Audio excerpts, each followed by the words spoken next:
Everyone. My apologies for forgetting to record class.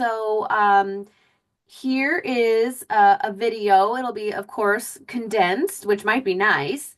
But I'll cover everything that we covered in class, and please reach out to me if you have any questions. So I'm going to jump right into our trellis couching or lattice stitch, which is how we're going to fill our letters. So you should have that all transferred onto your fabric here. You can put it down here in the corner or have it in the middle, whatever you want to do. I did send an email last week with some little drawings I did of ways to compose your project for our letter with the flowers around it. Obviously, I'm using the same piece of fabric that I used for class last week. This is where I ended off last week. So what we're going to be doing is we're going to be filling in our grid lines of your letter. And I just want to show you the back here. There's actually very little of this orange thread on the back from my trellis stitch. And that's the idea.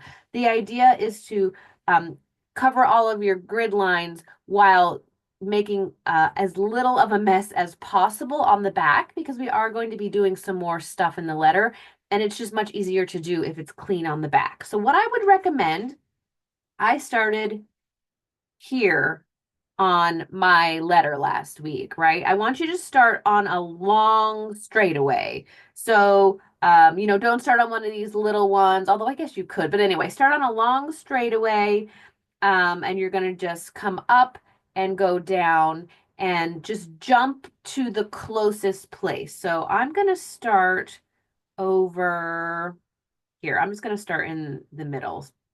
Um, I would probably actually start here if I really only had this little bit left, but I'm just going to start here to show you the idea. So I'm coming up right on the line of the edge of my letter. Now notice over here that I've got this long part that would be part of my grid lines, but it's also the border of my letter. So if your grid lines up with the border of your letter, leave that open because we'll cover that up with the stitch that we're going to do around the edge. So I've come up here, I'm testing as always, making sure my knot is nice and taut against the back of my fabric. I'm going to come here and I'm going to go straight down.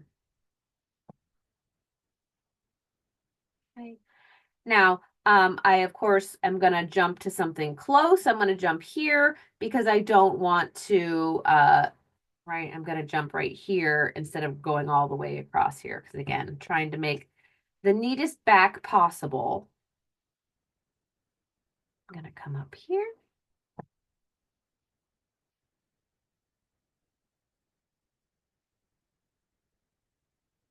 Jump across.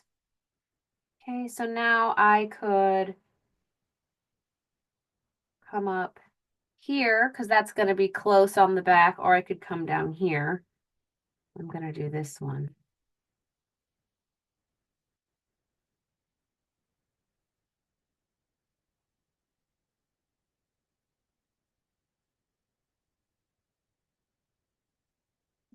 So just coming up and down on those lines.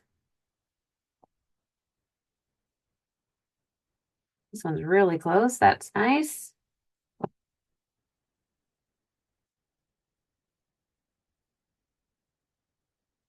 And notice I'm not trying to like weave these stitches into the ones that are existing. I'm just going right over the top of what's already there.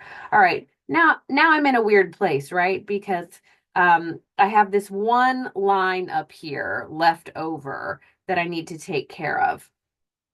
And I'm way down here. So here are some options. I can just knot off this and start a new stitch, which if I have, if I had a bunch left up on this corner, I would do. The other option, let's see, where do I want to get to? I want to get here or here. Okay, so I want to get to this spot here. So instead of knotting off, because I only have one little line left, what I'm going to do is I'm basically going to whip this stitch on the back so that I can travel to where I need to be without having all of this loose thread. So now I'm going to find this place that I want to be.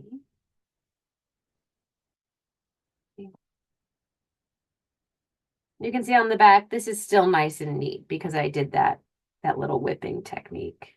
I'm gonna go here. All right. Oh, you know what I forgot to mention at the beginning? I apologize. I am using 3 of 6 threads. Okay. Um, the size of this letter, I started it with 6 and it was super bulky and there wasn't like a lot of space left in between. So for an aesthetic choice, I split my threads 3 and 3, which also makes it go a lot longer because we are using a lot of thread for this. So you could do 2, you could do 3, or if you like the way it looks with 6, go for it.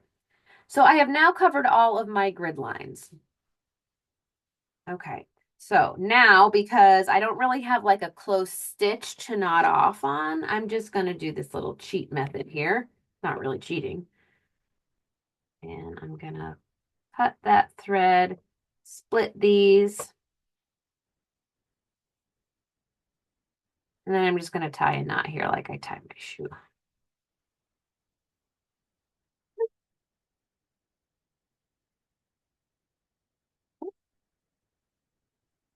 So now my grid lines are complete. And what you want to do for the border is you can do any line stitch that we learned in our first class.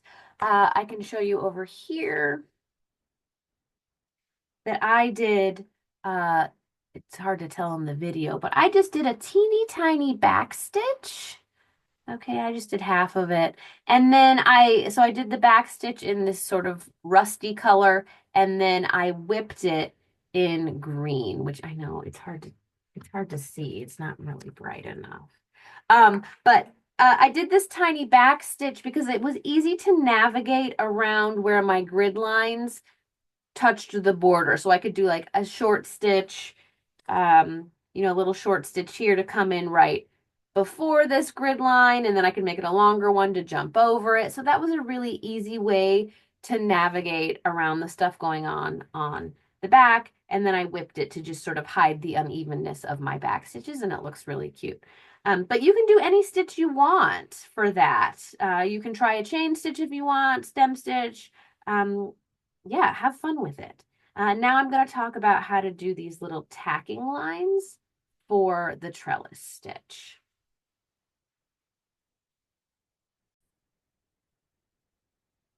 So as you can see, your grid lines these are like really big stitches. This would not at all be functional if it was on something like a piece of clothing, or even a pillow that's going to get touched and rubbed against. This is more of like a wall hanging thing. So functionally, you could leave these long stitches hanging out. But for the trellis stitch, technically what you're going to do is tack down all of the cross points where those grid lines touch. Okay, and so the options are to do a little diagonal stitch here or to do a little X. This up here, I did like a teeny tiny X. This one here, I actually went around and just did straight stitches over the top and a little square. This is totally an aesthetic choice. Again, in the handouts that I sent, I believe it was in the email I sent that had all of the transfer information for this. There were pictures of the trellis stitch so you can see all of the options. You can do these lines in your grid lines in opposite colors. You can do them all the same. It's again, these are all aesthetic choices. Play with it, have fun. I think with this stitch, for me personally, more is more. The more colors, the more stitches that you have, the more fun it is and the more it pops. But if you have a cleaner aesthetic, I definitely do not have a clean aesthetic, then go simple because you can't go wrong. It's gonna look amazing no matter what. So for this, just to show you real quick, I'll start over here so that I've got a contrasting color. All right, so all you're gonna do is pick a starting point. And again, I'm using those three threads, but you can do whatever you want for the way you like the way it looks. So I'm going to do a big diagonal stitch here. I'm coming in away from where those lines cross. Okay. So I could leave it at that.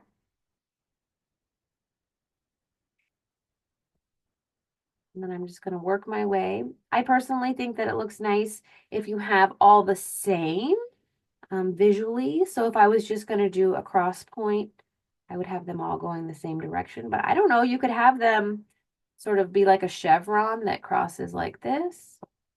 Again, have fun. This is a very playful stitch. All right, now here I'm at this where if I was going to do the whole stitch, I'd probably come out here outside of the letter. Obviously, don't do that. So you can just sort of tuck this away in here where it's going to look like it does that. Now, if you want to do the X, you obviously can just come back and do that. Or now I'm going to jump up here. And this is another one where it's like the little cross stitch would come to the border. So we're just faking it here, right? No biggie. Now, get that so it's covering my pencil line. If you don't want to have this big stitch, you want to have it be a little cleaner, you can come in and have your needle come up right where those stitches cross. Now I'm going to try really hard not to have I don't want to come up inside the threads. You can see there that I split those threads. You don't want to do that. So just make sure that you're not splitting your threads if you're going to do this a nice and tight tacking stitch. It's going to come in there and then I'm going to cross over and I can make it even smaller by instead of going in like straight down, I can actually really tuck the point of my needle right underneath where those stitches cross and bring that in and do a tiny tack.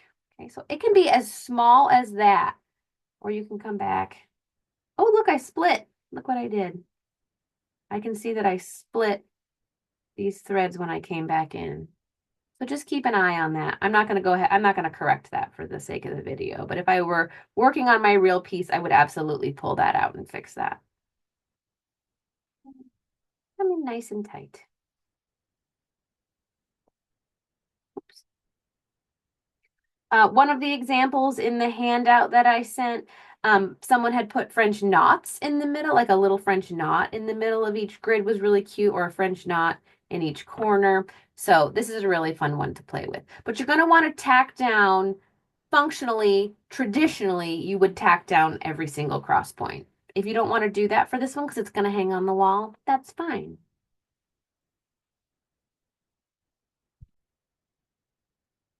All right, we're going to jump into our flower stitches now. And what I would recommend if you're working alongside me with this video is switching to your practice fabric. So I'm going to teach you a bunch of flower stitches for leaves and petals right now, all in a row. I would recommend using that practice fabric, getting comfortable with these stitches, and then moving over to your, your nicer fabric that we're using, this heavier white fabric, and drawing your flowers where you want them and working on your finished piece. So go ahead and pause the video and switch over to that practice fabric, and we're going to do the Lazy Daisy. Lazy Daisy is a classic stitch for flowers. You can play with it to make a huge variety of different types of flowers. So we're going to be making a petal or teardrop shape with that. You can, of course, work in a traditional flower. You can do little threes. You can use it as leaves growing up a little stem. You can use any of our line stitches for the stem for that. Over here, I've drawn a lazy daisy, worked around a circle, and you could fill it with French knots. Here they are growing off as like little leaves off a sort of a fantasy flower situation over here. So the lazy daisy is going to come in very handy for flower stitches for your whole embroidery career. You're going to see it a lot if you start buying embroidery patterns. The lazy daisy shows up all the time. So here's how you do it. I am going to go ahead. You don't have to draw out your lazy daisies, but I find it helpful to do. So I'm just going to do it up here. Well, actually, I'll do it over here so you can really see what I'm doing. So I'm going to start here with this petal shape. Now, I like to work my lazy daisies where the point of the teardrop is towards my body and my needle is facing away toward the rounded end of the lazy daisy. So I'm switching to 6 threads. just so that you can see it. I've got a knot in the end of my thread. When you work these, any amount of threads will work, always an aesthetic choice with this one. So what I'm going to do is I'm going to come up at the point of my lazy daisy. I'm going to pull that knot taut against the back of my fabric. Got a little mess back here. Let's clean this up. Okay, so there's my knot.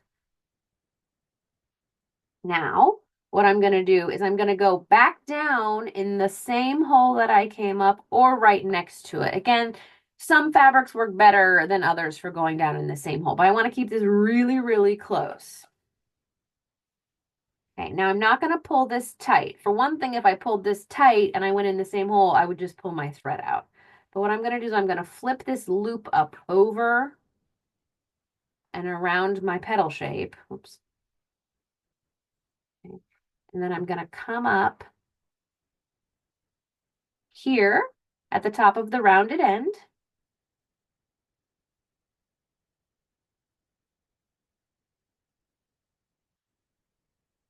Okay, and I'm pulling, I'm not pulling up in the air so much as pulling away from the point, and that grabs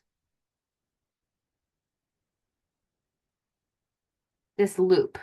Okay, so if I pull really tight, I get a skinny loop, but I drew this because that's the shape I want, so I can, and this is in my erasable pen.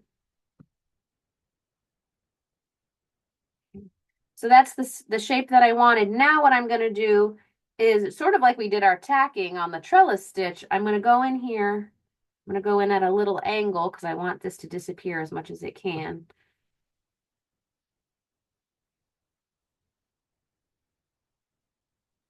And now my lazy daisy is tacked in place. Okay. And now I can go and do another one. So I'm going to go ahead and demonstrate a second one. Okay. And this time I'm going to show you the pro move. Okay. So for the pro move, what I'm going to do is I'm going to come up at the point of my teardrop. I'm going to pull that taut. Okay. I'm not going to worry about having that loop over there right now. I'm going to go back down in the same hole or right next to it. And then in one move, I'm going to go in at the point and then I'm going to have my needle come out at the rounded end, just like I did. Now what I'm going to do is I'm going to take this and I'm going to slip my thread back behind my needle there, and I'm going to pull this out. Again, this is a tension-based stitch for getting that loop the size you want. So I have that the way I want.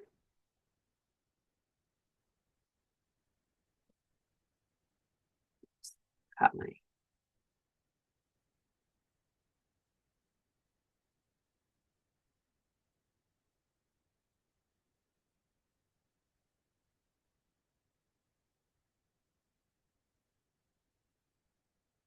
All right, I'm going to do another one. I caught the screw of the hoop there, and that sort of messed up the fluidity of the pro move. The pro move is so great. Pro move once more. Up at the point. Down at the point.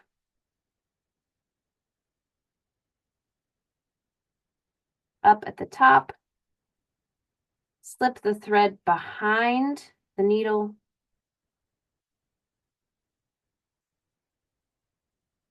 Pull that through the way I want it. Tack it down. So a nice variation on this.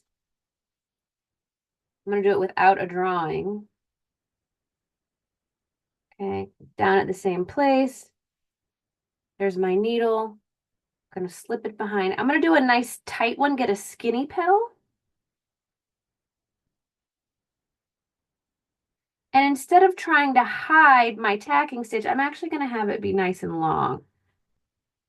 And that just gives a nice different effect to the look of it, right? Gives it sort of a pointed shape. So that is your lazy daisy. And if you want, you can come in here if you want to thicken it up. I'm doing a second lazy daisy inside this first one using that pro move.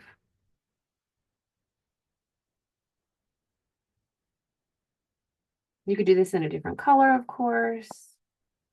All right, so I've filled that one in. Now I could do a third lazy daisy, or I could just do a straight stitch. All right, there I've sort of given the visual effect of a more solid shape. So that is our lazy daisy.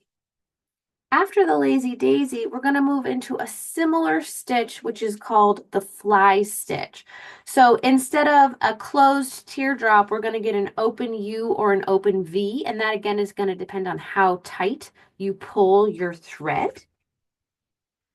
So we'll just do right here, we'll do just an open one as a demonstration. It's the same method as the lazy daisy, except for I'm going to come up on one side of my U or V. And instead of going in the same hole, we're going to go in here on the opposite end of the U. Tail was getting a little long there. All right, now, regular way, I'm going to come up here again, just like the lazy daisy at the rounded end of the opposite side. I'm going to loop that around, pull it up. Okay. I'm going to pull very gently if I want that U shape. If I want it to be a V, I'm going to just pull tighter and get that V shape. And I'm going to tack it down the exact same way. So that is a fly stitch. Now the fly stitch can be used in a lot of ways. I'm going to go ahead and draw let's see here. I'm going to go like this. I'm going to draw a stem here, and then I'm going to put a bunch of flies on it like this.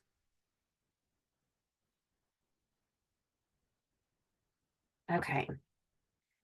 So this is where we're going to play with our tacking stitch, which is going to incorporate this stem, just like we did over here with the long tack. So I'm going to start here on the left side. And I'm going to move into the pro move here. So I'm going to put this down, and I'm going to, this is a tiny one, so this is a little trickier. Let's see if I can do it. There we go. So I'm going down on one side of the U, I'm sorry, up on one side of the U, down on the other side, and I'm coming up right at the bottom, just like I did. Put that thread underneath my needle. Pull that down. Now, I could tack right here, but what I'm going to do, because I've drawn this like stem shape, I'm going to incorporate that. I'm actually going to come down here at the base of my next little fly or U. I'm going to go down there. That's just a very long tacking stitch. Now I'm going to come up the next one. Down here. This gets a little tricky with the pro move because I have to navigate this long tack and I don't want to split it. So I'm going to use not the pro move. I'm just going to come up here, put that there.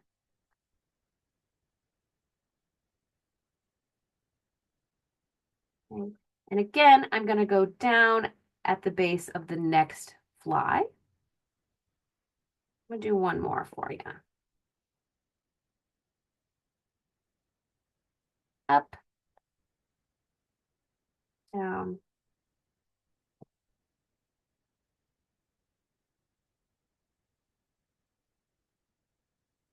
up at the base of the next one. You can see where that is. Loop.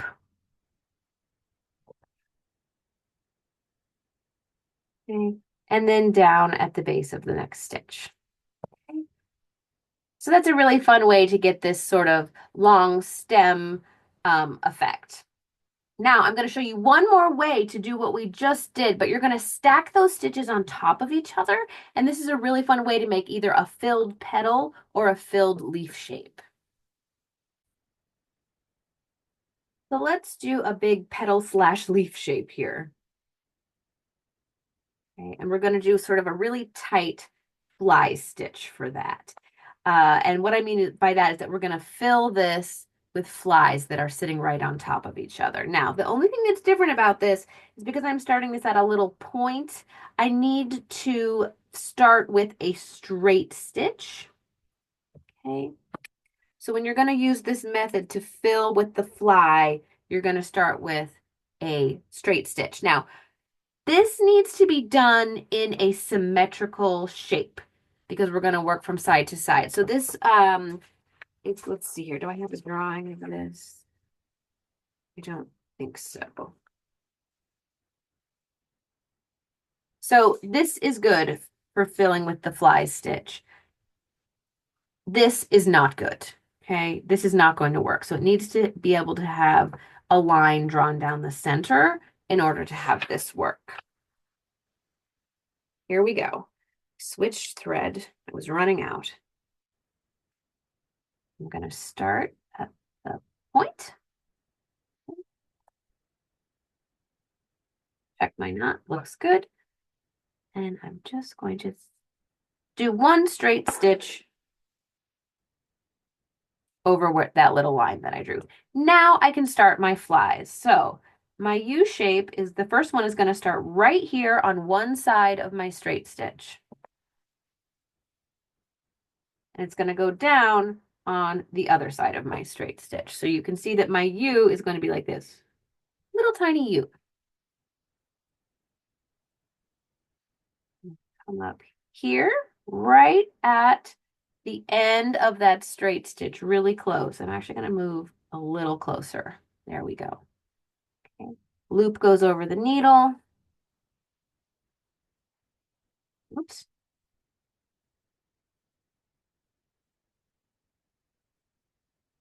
And I'm pulling, again, I'm pulling back this way parallel to the surface of the fabric. I'm going to get a nice tight U. I'm going to tack that down as small as I can so it doesn't get in the way of my next one. All right, and I'm just going to keep going, coming up right next to the one I started with before on the drawn edge of my petal. Back down here. This is a really fun one. After you get the hang of it, you can have two needles going at once and you can alternate your U colors. So you could have yellow, red, yellow, red, yellow, red, and get a nice spun striped effect. Okay, I forgot to put my loop over, so I'm just going to go through the loop here. Okay. Back it down. This is a really nice fill stitch that gives you some fun texture that ends up sort of looking like leaf veins. I'm going to do one more and then we're going to move on to the next thing.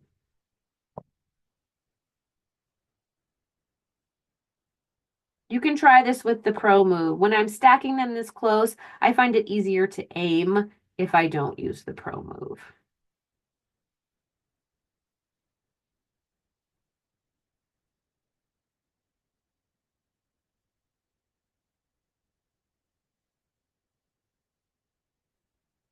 There we go, tack that down. Now, once I get to the end of this shape, I may find that like these don't line up perfectly and I may have to fudge a couple of straight stitches back here to fill it in. Don't worry about that. But you can see, I don't know if you can tell, but it's got a very nice effect as a fill stitch. So this is the fly stitch. All right, so you can see I'm using my practice fabric here and I was running out of space, so I just moved my hoop. No big deal. I'm going to work up here in the corner now. We are going to move on to what's called the feather stitch. The feather stitch is the fly stitch worked on parallel lines. So go ahead and just trust me on this. Grab a pencil or your erasable pen, and I want you to draw four parallel lines on your fabric. Okay, I'm going to number mine. You do not need to number yours. Okay.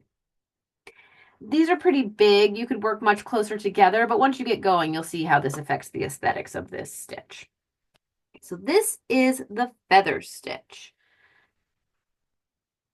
And what we're going to do, I should have done my numbers the other way, but here we go. I'm going to start on, this is the feather stitch, by the way. I'm going to start on line number 1, and I'm going to move to line number 3. Remember, this is the fly stitch. So I'm going to come here. I can do the pro move here. I'm just making a fly stitch, which means I'm making a U or a V. I went down on 1, up, I'm sorry. I went up on 1 through the fabric, back down on 3, and then I'm coming back up again in between them on line number 2. Okay. If I was just doing a fly stitch, I would tack this down. But I'm doing the feather stitch, which means that this tack becomes the start of the next fly. So I'm now on 2, which means I'm going to go to 4. Okay, and I'm going to be working, you can see these, my first ones here, right, are all on like the same plane. I came up here, which means this is my new plane that I'm working on. Okay, so I came up on 2. I'm going to go down on 4. And then I'm going to come up on 3. 1 stitch length down.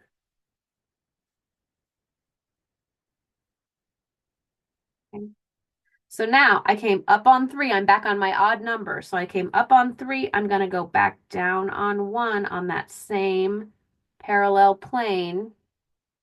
Up on 3, down on 1. That's my odds. I'm going to come back up on 2.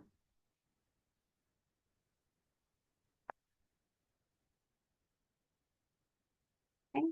That was up on 2, which means I'm back on my evens. Up on 2, down on 4.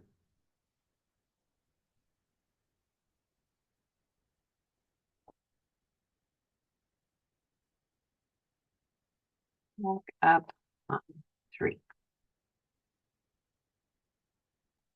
Okay. Now, it's a good idea if you're going to do a really long length of um, feather stitching, it's a good idea to tack them down every once in a while, right? This is all tension based. So if I get all the way down the line and I make a mistake and have to pull my thread out, I'm going to lose a lot of these stitches because this first one is relying on this one to hold it down. So every once in a while, I'm going to do a tack.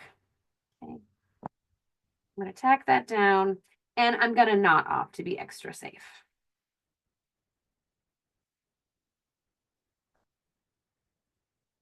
Okay. Now, you can leave that as is, or you can and move on, or you can trim that. I'm going to trim it. It gives me a little extra bulk on the back because I'm adding an additional knot, but if I do mess up, I'll be able to find the place where I backed up. So in order to start this again, I continue my lines here. Okay, so I ended right here. So what I'm going to do is I'm going to be sneaky and I'm going to come back up right here inside that fly, which is where I would have had my tacking stitch. And that was up on 3, which means I'm back on my odd numbers.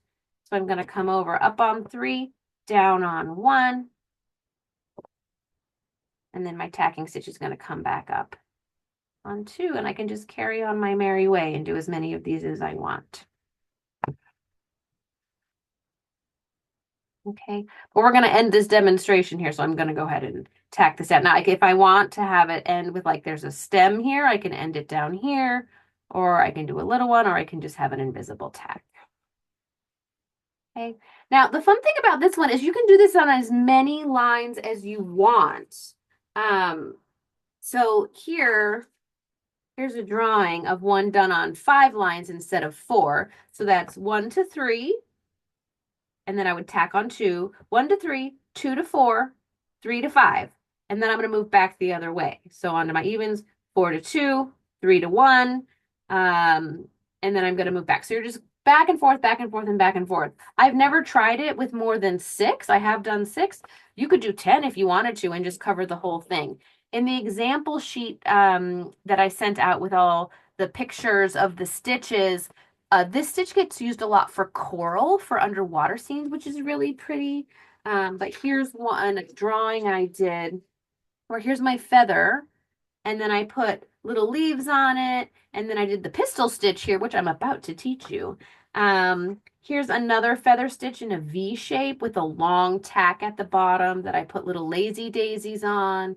So this is a really fun one for doing flowers or bushes that have little flowering blooms on the end of them, or like I said, coral. So you can see pictures of that in the handouts.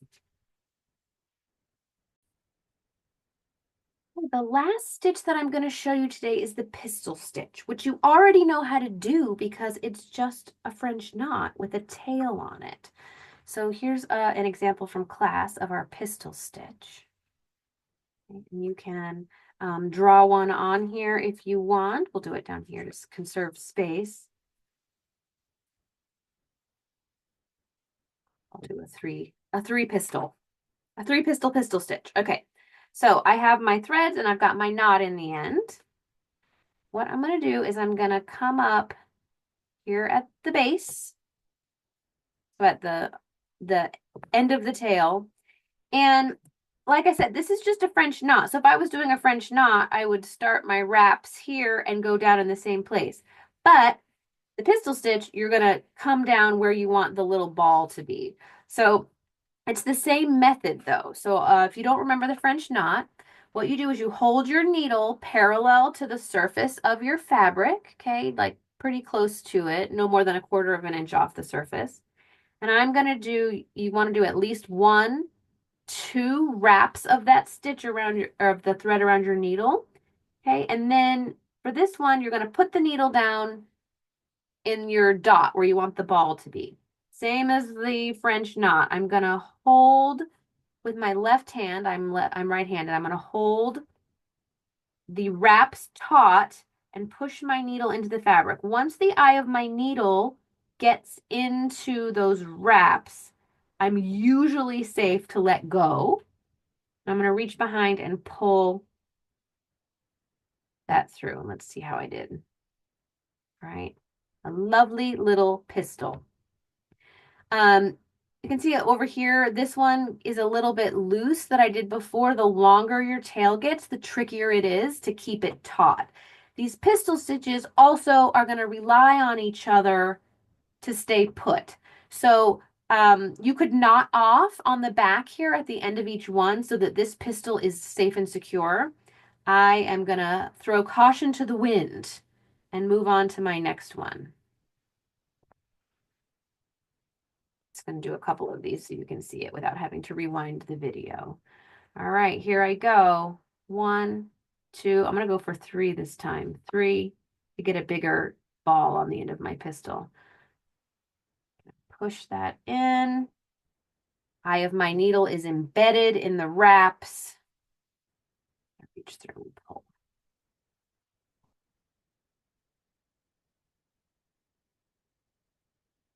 Another one. See, this is a longer tail, and this one is a little loose. So again, it just takes some practice. I'll do one more.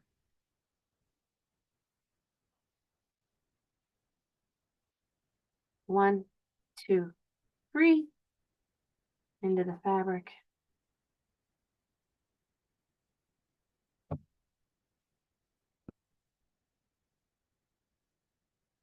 There's my pistil stitch. Okay, now what I would recommend is if you're going to do a bunch of these like this, you know, here, here, here, here, I would recommend knotting off at the end of each grouping, cutting your thread and moving on to the next one. That keeps those secure and also keeps you from having a giant mess on the back of your fabric. Yeah, so that is the pistol stitch, just to show you some examples uh, of other ways to use these stitches. You can do any line stitch here and just put regular old French knots here. It looks like a little bundle of lavender. You can do some lazy daisy flowers here. If this is really big, you could do that tight fly down here for your leaves. There's the tight fly up there. Another tight fly down here. I am going to show you another way to do um, fun leaf shapes next time. But yeah, so I think that's everything that we covered in class. I know this was a little bit rushed, but actually it might be nicer to rush through it because you can pause and stuff. Um, please, please, please reach out to me if you have any questions. Stop by the library, send me an email because we did this kind of quickly. So if I missed anything and you're confused, please let me know. Thanks for your patience with this, and I will see you soon for our third class. Bye.